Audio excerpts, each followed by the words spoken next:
अगर आप इज़राइल में काम करते हैं तो क्या इमरजेंसी छुट्टी लेके इंडिया जा सकते हैं क्या? और एक साल अगर काम करते हैं तो एक साल के बाद क्या छुट्टी लेके इंडिया जा सकते हैं क्या? कितने दिन के लिए छुट्टी जा सकते हैं?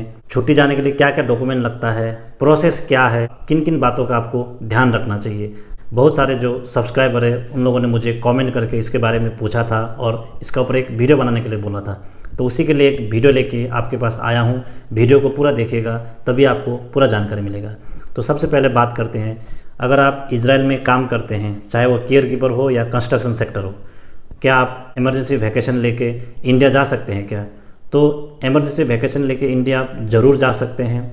अगर आपको इमरजेंसी होता है घर पे, बस आपको करना ये है कि जब भी आपको इमरजेंसी होता है उसी दिन आप एक एप्लीकेशन लेटर लिखिएगा और एप्लीकेशन लेटर में आपको लिखना है आप कितने दिन के लिए जा रहे हैं, क्यों जा रहे हैं, आपका इमरजेंसी क्यों आया है घर पे। तो इस तरह का कुछ कारण आप लोग लिखिएगा और इसको आप एक अपना जो एजेंसी है उसको और एक जो अपना कंपनी है उसको या आपका जो सुपरवाइज़र है उसको, तो उसको आपको देना है या व्हाट्सएप में लिख के भी फॉरवर्ड कर सकते हैं। तो इतना देने के बाद उन लोग इमरजेंसी छुट्टी जो है कि अलाउ करता है, अगर आपको ज़रूरत पड़ा तो इमरजेंसी छुट्टी अलाउ करता है।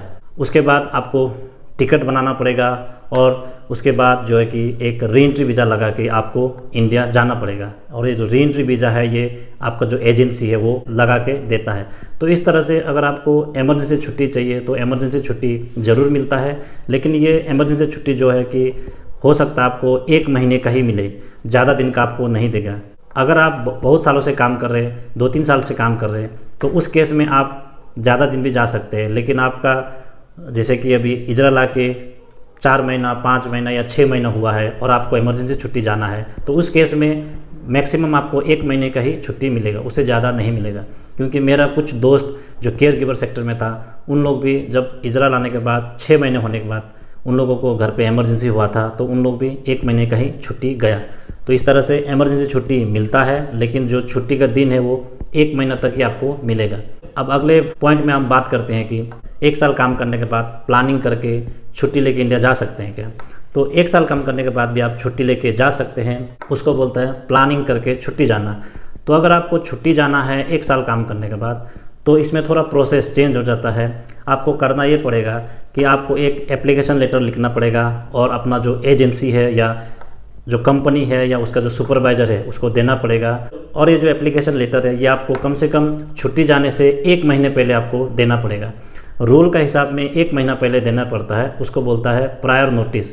चाहे आप काम छोड़ते हो या आप छुट्टी के लिए अप्लाई करते हैं, कम से कम आपको 1 महीना पहले बोलना पड़ेगा। अगर आपका प्लानिंग पहले से ही है तो आप 2-3 महीना पहले भी बोल सकते हैं। अगर 2-3 महीना पहले आपका प्लानिंग हो जाता है तो आपको क्या है कि टिकट जो है थोड़ा सस्ता मिलेगा।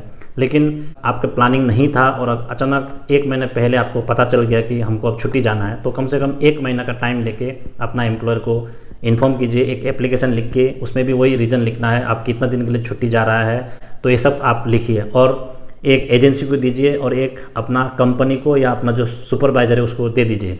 अब इस दोनों को देने का कारण इसलिए है कि क्योंकि जो आपका कंपनी है वो आपको काम देता है और आपको सैलरी देता है, लेकिन जो आपका एजेंसी है वो आपका जो है कि वीज़ा रिन्यू करता है। तो इसीलिए आपको दोनों को इन्फॉर्म करना ज़रूरी है। जैसे ही आप इन्फॉर्म करते हैं 1 साल बाद का छुट्टी के लिए, तो उन लोग क्या करेगा कि आपको छुट्टी तो मैक्सिमम केस में दे ही देता है और 1 साल बाद अगर छुट्टी जाते हैं तो आपको कम से कम 45 डेज़ का छुट्टी मिल जाएगा, उससे ज़्यादा आपको मिलना मुश्किल है। लेकिन अगर आप 2 साल या 3 साल बाद जाता है तो मैक्सिमम 2 महीना तक का छुट्टी देता है। जैसे आप एप्लीकेशन देते हैं उसके बाद आपका काम है एक टिकट बनाना, वो भी राउंड टिकट, इजराइल से इंडिया तक का और इंडिया से इजराइल तक का, मतलब राउंड टिकट या रिटर्न टिकट आपको बनाना पड़ेगा और उसको आपको आपका जो एजेंसी है उसको फॉरवर्ड करना पड़ेगा व्हाट्सएप के ज़रिए। उसके बाद वो जो एजेंसी है आपका कब टिकट है या कब आप रिटर्न हो रहा है उसके हिसाब में वो एक री एंट्री वीज़ा लगा के देता है। और जो री एंट्री वीज़ा है ये आपको ज़रूरत पड़ता है जब आप इंडिया छुट्टी जाने के बाद जब दोबारा इजराइल रिटर्न होंगे तो उस समय एयरपोर्ट में ये ज़रूरत पड़ता है। तो छुट्टी जाने से पहले री एंट्री वीज़ा ज़रूर लेके जाइए, आप मत भूलिएगा इसको लेने के लिए। अब तीसरे पार्ट में हम बात करते हैं कि आपको अगर छुट्टी जाते हैं तो किन किन बातों का आपको ध्यान रखना है, किन किन डॉक्यूमेंट्स का आपको ध्यान रखना है। सबसे पहला डॉक्यूमेंट जो ध्यान रखना है वो ये है कि सबसे पहला आपको चेक करना है कि आपका जो पासपोर्ट का वैलिडिटी कितना दिन का है। जैसे कि अगर आप 2 महीने के लिए छुट्टी जा रहा है या 45 डेज़ के लिए छुट्टी जा रहा है तो आपका पासपोर्ट का वैलिडिटी कम से कम 3 महीने का तो होना ही चाहिए। और पासपोर्ट का वैलिडिटी चेक करने के बाद अब सेकंड जो डॉक्यूमेंट आपको देखना है वो ये है कि पासपोर्ट में जो वीज़ा लगा है या आपका जो कंपनी ने वीज़ा लगा के दिया है उसका वैलिडिटी कितना है, क्योंकि ज़्यादातर कंपनी जो है कि 1 साल का वीज़ा लगा के देता है और आपको छुट्टी जाने से पहले वो वीज़ा का भी चेक करना ज़रूरी है। अगर आप 45 डेज़ के लिए छुट्टी जा रहा है तो कम से कम आपका वीज़ा 2 महीना तो होना ही पड़ेगा, क्योंकि 2 महीना होने से क्या होता है ना कि वो री एंट्री वीज़ा उस समय लगा देगा और री एंट्री वीज़ा का डेट से आपका जो वीज़ा का वैलिडिटी है वो ज़्यादा होना चाहिए। तो अगर आप 45 डेज़ के लिए छुट्टी जा रहा है तो कम से कम आपका जो वीज़ा का वैलिडिटी है वो 2 से 3 महीना होना चाहिए। इसीलिए वीज़ा का वैलिडिटी भी बहुत इंपॉर्टेंट है। मान लीजिए अगर आप 45 डेज़ के लिए छुट्टी जा रहा है और वीज़ा का वैलिडिटी सिर्फ 1 महीना का है तो अच्छा होगा कि आप 1 महीना फिर से इजराइल में रह के वीज़ा को 1 साल के लिए रिन्यू कीजिए, फिर उसके बाद छुट्टी जाइए, नहीं तो आपको बाद में दिक्कत हो सकता है। अब तीसरा पॉइंट है जो डॉक्यूमेंट का आपको याद रखना चाहिए वो ये है कि री एंट्री वीज़ा।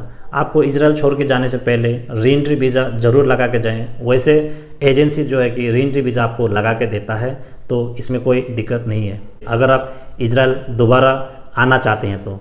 लेकिन आपको अगर इजराइल फाइनली छोड़ के जाना है तो री एंट्री का ज़रूरत नहीं पड़ता है। और जो अगला डॉक्यूमेंट है वो है कि टिकट। तो इजराइल में अगर आप काम करते हैं और अगर आप इमरजेंसी छुट्टी जाते हैं या आप 1 साल बाद या 2 साल बाद जब भी छुट्टी जाते हैं तो टिकट जो है कि इजराइल में आपको खुद खर्चा उठाना पड़ेगा टिकट का। गल्फ़ में जैसे कि 2 साल काम करने के बाद अप एंड डाउन का जो टिकट देता है उस तरह का सिस्टम इजराइल में नहीं है।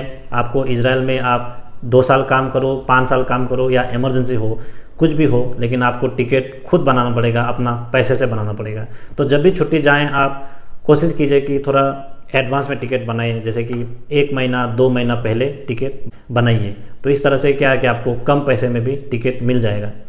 तो उम्मीद करता हूँ वीडियो इन्फॉर्मेटिव रहा होगा। वीडियो अच्छा लगा तो like, comment, share and subscribe जरूर कीजिएगा। मिलते हैं अगले वीडियो में कुछ नई अपडेट के साथ। तब तक के लिए बाय बाय, टेक केयर।